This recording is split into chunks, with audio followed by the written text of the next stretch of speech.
video on the Brooklyn Seltzer Museum website in the SeltzerFest section. It's now my honor to invite to the stage Eli's brother, Steve Miller.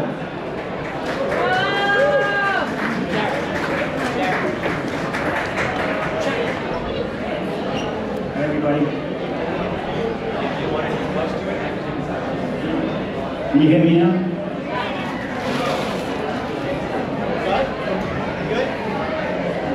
Good. All right, this is a tribute to my brother.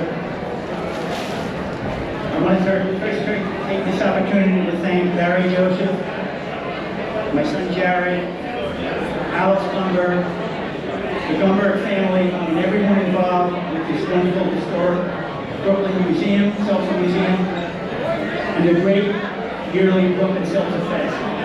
Dad, louder! Louder. I'm trying here.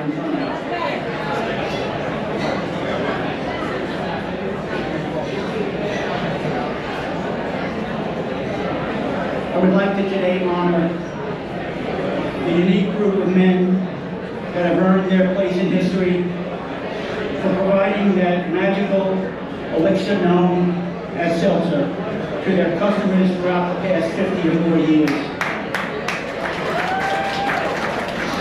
When you think of seltzer, you appreciate the very quality it provides, whether it be in a glass with ice cubes or an egg cream that combines seltzer, Fox's yogurt, chocolate syrup, and milk. You knew as soon as you took that first taste how special it was, especially because of that bubbling 70 pounds of pressurized water. What made it even more wonderful were the men like Eli and Walter, who delivered the seltzer to their customers. I remember one summer when I helped my brother Eli, known to his family as Elkie, deliver these heavy cases of seltzer. His customers would sometimes be waiting at the door because they saw his truck coming up the block. In every case, his customers greeted him with a smile and a handshake. And then, for the next 20 minutes, my brother had a story, or two, or three to tell them. And whether it be about life, what's going on in the world, or just sports. In all cases, Eli was able to connect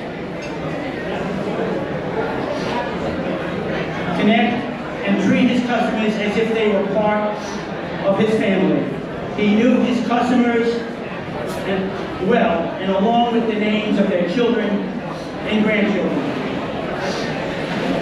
One of his customers was Ken Rush, who wrote a children's book called The Seltzer Man, in which Eli was the main character and told the story of a 24-hour journey in his truck with Beth and her big sister. In Barry's book, Seltzertopia, you could feel the compassion and love Eli had for his customers. And in return, they shared themselves with him. Eli was very proud of the fact that he was given recognition by Barry and others in the press. Articles were written about him, and one in particular, like Corey Kilgannon, was a heartfelt tribute to Eli's 50 years in the business and him passing the torch to Alex. In that article, Eli is quoted as saying, "Old seltzer men never die, they just lose their spritzer." One of the highlights was when Eli was inducted into the Brooklyn Hall of Fame, into the Brooklyn Jewish Hall of Fame, class of 2017, and recognized for his lifetime achievement for epitomizing what makes the Brooklyn community great. In his acceptance speech, Eli talked about how he started his business, and this is well documented in Barry's book. Near the end of his talk, he brought up a discussion he had with his doctor on why his sister-in-law, my wife Pia, was stricken with terrible disease, pancreatic cancer, and how he prayed every day for her to get well. He asked why God didn't have mercy on her, since she was so special. The doctor asked how long did his sister-in-law survive with this disease, and Eli responded, 8 years. Actually, it was 7.5 years. The doctor told him God did have mercy because the normal survival rate for pancreatic cancer is 1 year. Eli was a unique personality, and I miss him every day. I miss our conversations, and I miss the wisdom, his caring,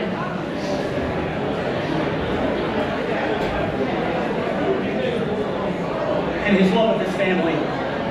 So in closing, thank you again. I believe Eli knows his museum will continue his legacy along with the other seltzer men who worked their routes, schlepped their cases of seltzer, and then shared their stories with their customers. It is with great honor that we now present the Eli Award to Walter Backerman.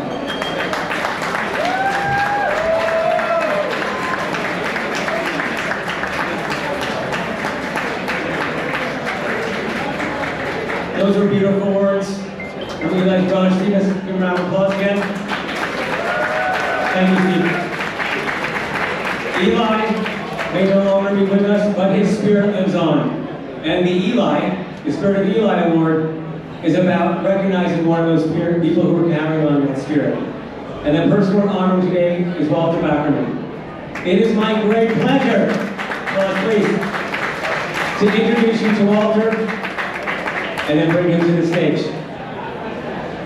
Walter Backerman is the Seltzer Man philosopher. I am a custodian of siphons, he once told me. The root, it's an accumulation. The root is the root, it is what it is, and that's the truth. In my book, Seltzertopia, here's how I described him. Quote, Walter Backerman was like a character escaped from a Quentin Tarantino film.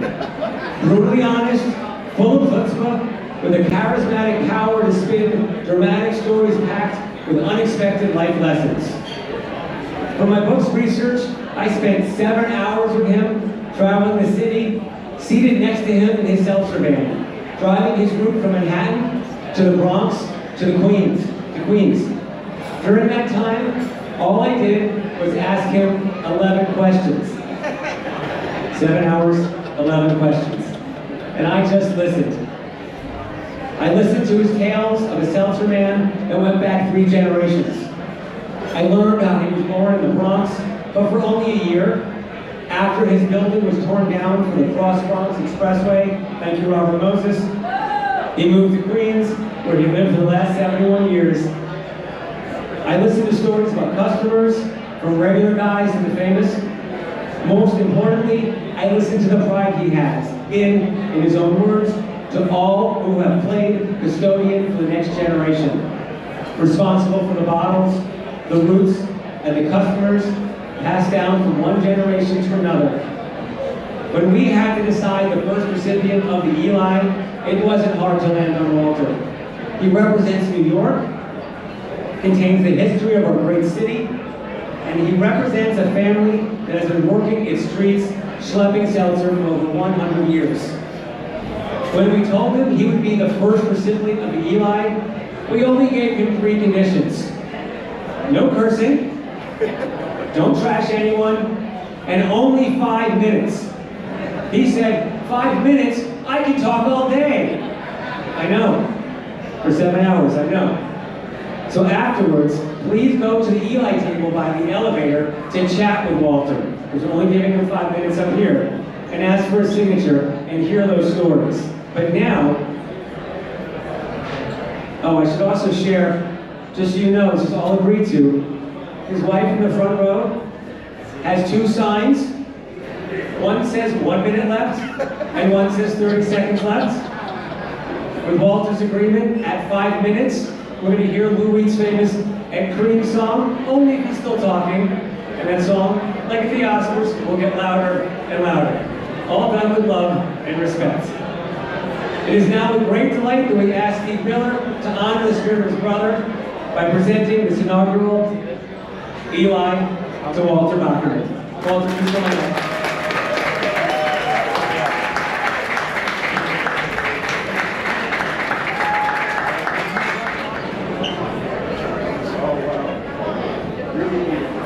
Walter, look at the top.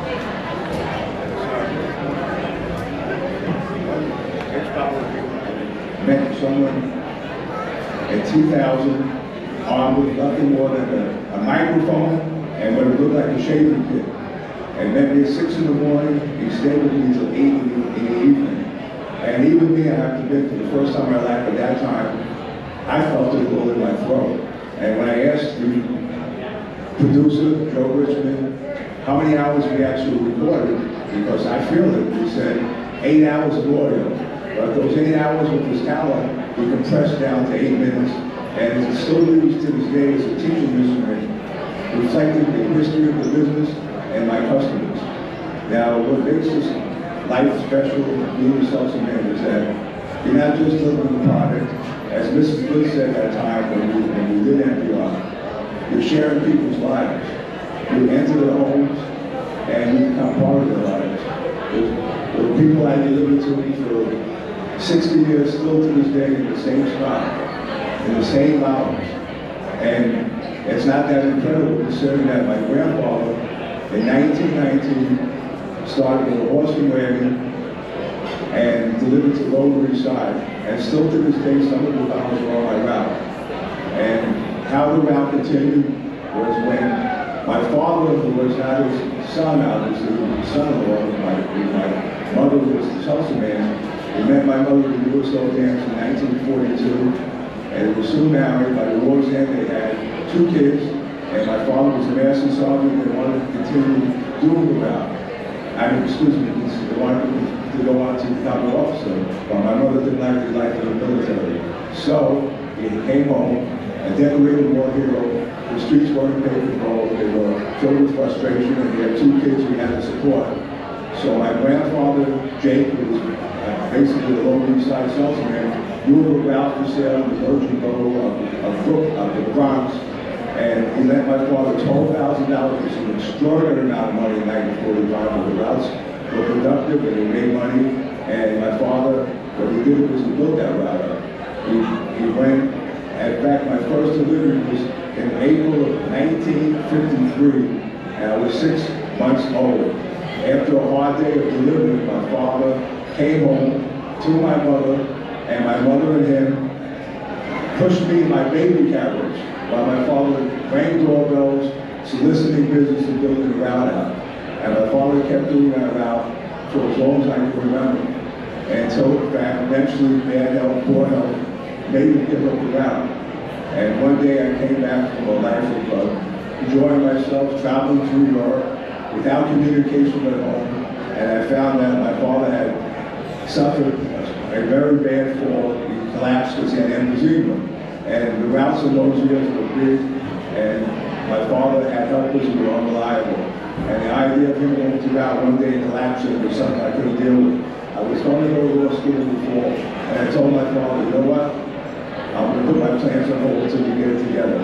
And then what happened, maybe I said for 6 months. 6 months became 6 years, 30 years, 40 years, and now you look back at life and you go, oh my God, where did the time go by? But I remember the day differently. And there's days that you feel like, wow, maybe we should have went to law school, maybe we should have done something differently. But every time you get up, no matter how achy you feel, and as you get older, believe me, the body is never the same.